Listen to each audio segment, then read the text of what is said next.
Nagbabalik tayo dito kung saan araw-araw napapatunayan ang galing sa pagkanta ng mga kababayan nating Pilipino. Napapag-usapan yung galing ng Pilipino. Kukunin muna namin itong pagkakataong ito para magbigay pugay sa isang OPM legend na bukod tangi ang kontribusyon sa Philippine music industry. Yung pong kanyang kantang anak, si Freddy Aguilar. Kinilala hindi lang sa Pilipinas kundi sa buong mundo. Tinuring po itong all-time highest selling record of Philippine music sapagkat ito lang po ang nabenta ng 33 million copies worldwide. At ito po yun iba-ibang language ni record yung anak ni Freddy Aguilar. Kinagagalak po talagang ikangay I'm very proud na isa ito sa mga itong isa sa singer-composer na the best na pinudyos namin nung araw, pinudyos ko nung araw. At maidagdag ko lang, para sa inyong kalaman, si Tito Soto po ang kauna-unahang producer ni Freddy Aguilar. Maraming dumaan dito. Ang nag-discover kay Freddy talaga, si Celso Llarina. Member ng si Celso Llarina. Yeah, tapos dinala niya sa akin doon. Sinali namin doon sa Metropop yung kanyang kantang anak. Hindi nanalo, pero napikon ako.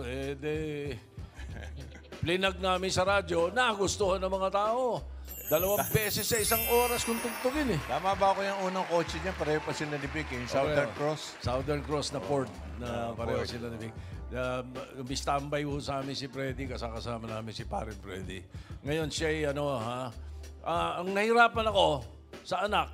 Pagkatapos namin i-release yung anak na super monster hit, hirap na hirap po kami sa printing ng plaka. Gabi-gabi nagpi-printing kasi sa ganun sa lakas ng Dati benta. kasi piniprint namin mga pera Hindi. Ngayon, ang naging problema ko, kung tutusin, ano yung next single?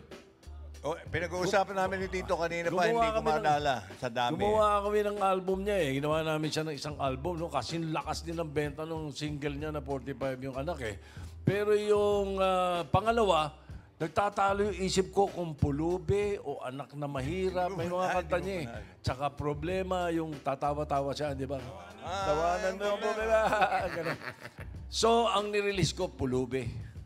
1978 din so, sure ka na yan? Sure na ako niyan. Pulube, anak na mahirap. Pero yung anak, the best ever. He is one of the best singer-composers that I have ever produced. Pare Freddy, you will be performing for a greater audience now.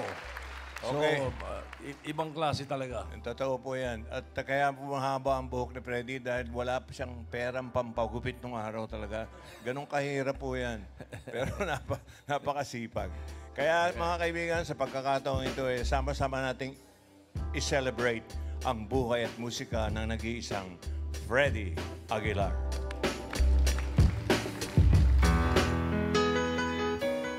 His songs with impactful themes. Magdalena,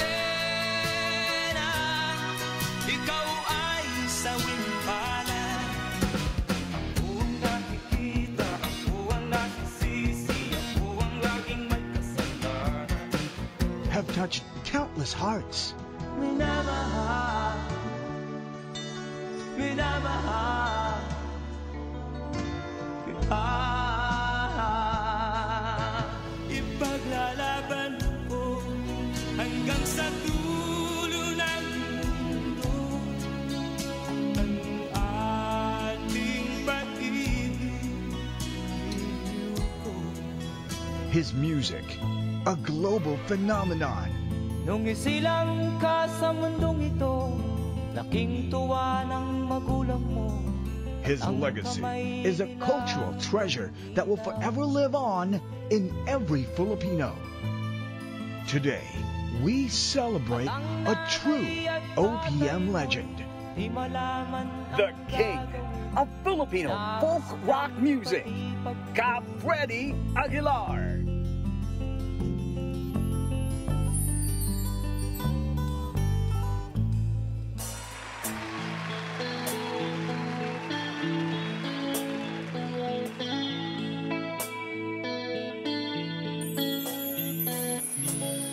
Ikaw ang pag-asa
hanggang sa dulo ng mundo.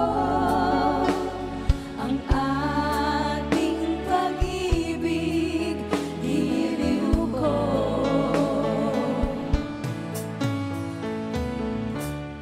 Ipaglalaban ko hanggang sa dulo ng mundo. Ang ating pag-ibig, iliw ko.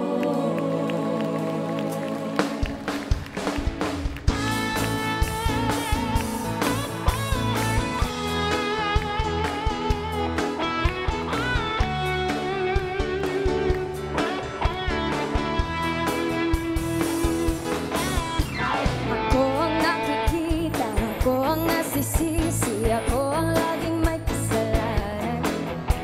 Pagising sa umaga, sermon ang almusal, bago pumasok sa eskwela. Kapag nangangatwiran, ako'y pagkagalitan, di ko alam ang gagawin. Ako'y sunod-sunuran, ayaw man lang magkita, nasasaktan ang damdamin, ako'y walang kalayaan. Sunod sa utos lamang.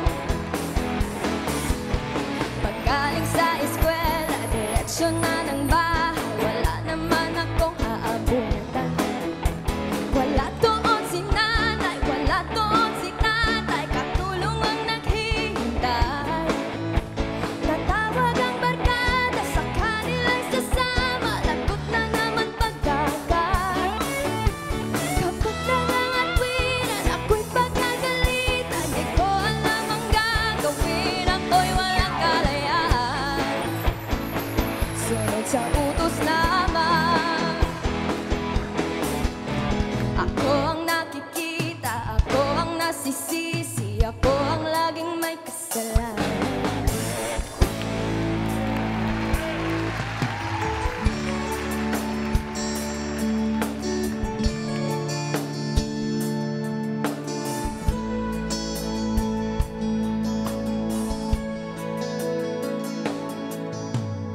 Di ko malimutan ang iyong mga larawan, ang iyong mga pangakong ako lang. Kahit nasaan ka man, malayo o malapit man, ang pag-ibig ko'y iyo lamang. Ika'y pangarap ko sa tuwina, lagi kang laman ng isip. Ikaw ang siyang tibok, nyaring dibdib.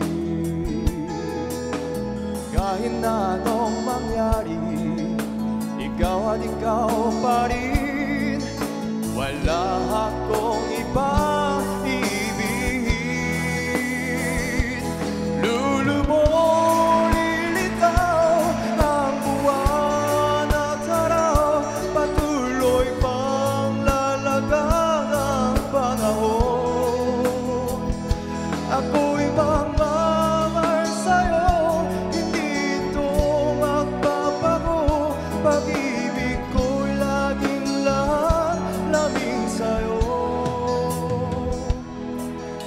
Minamahal, minamahal kita.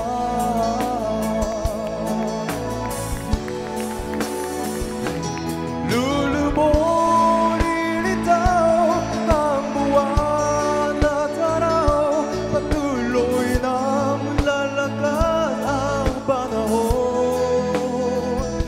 Ako'y magmamahal sa'yo, hindi ito magbabago. Pag-ibig kong laging lamang sa'yo.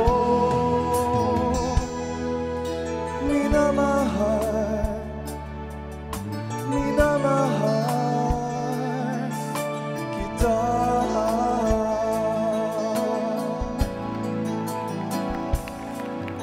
Minamahal, minamahal kita.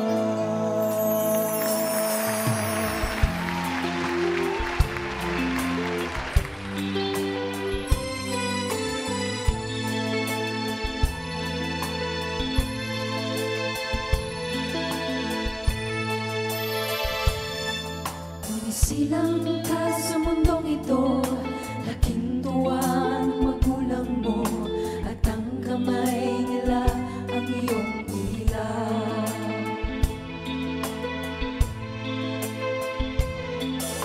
At ang nanay at tatay mo'y di malaman ang gagawin, minamasdan pati pagtulog mo.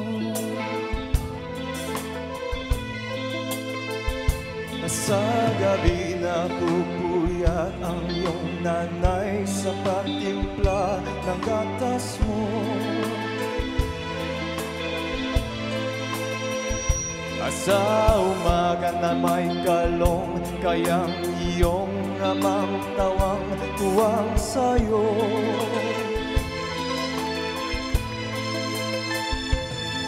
Nay, palagi ka na, nais mo'y maging malaya, di man sila kayang walang magagawa.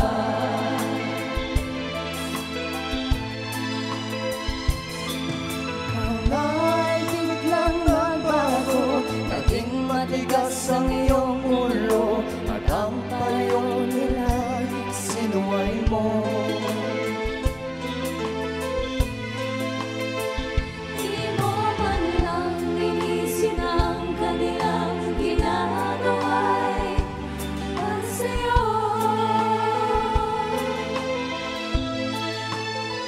Pagkat ang nais mo'y masunod ang layaw mo, di mo sila pinapansin.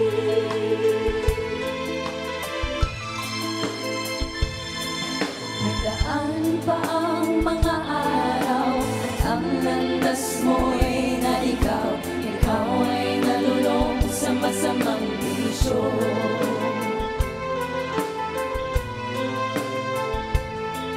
At ang una mong nilapitan, ang iyong inang lumulong, at ang tanong, anak, ba't ka nagkaganyan?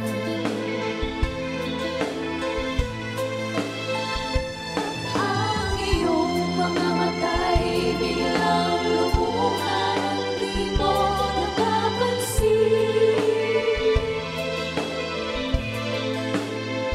Pagsisisi sa isip mo, nalaman mo, ika'y nagkamali.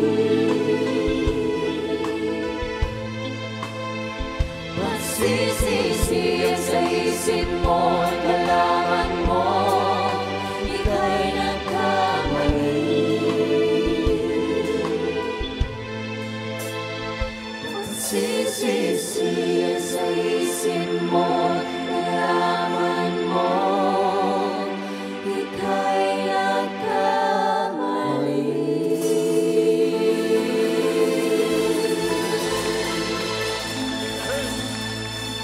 Bravo! Thank you, Dabarkats Karen, Singing Queens, and Porno Yunyul Kim. Yung mga narinig po natin ay ilan lang sa mga kanta ni Paring Freddy na mananatiling buhay sa bawat Pilipino.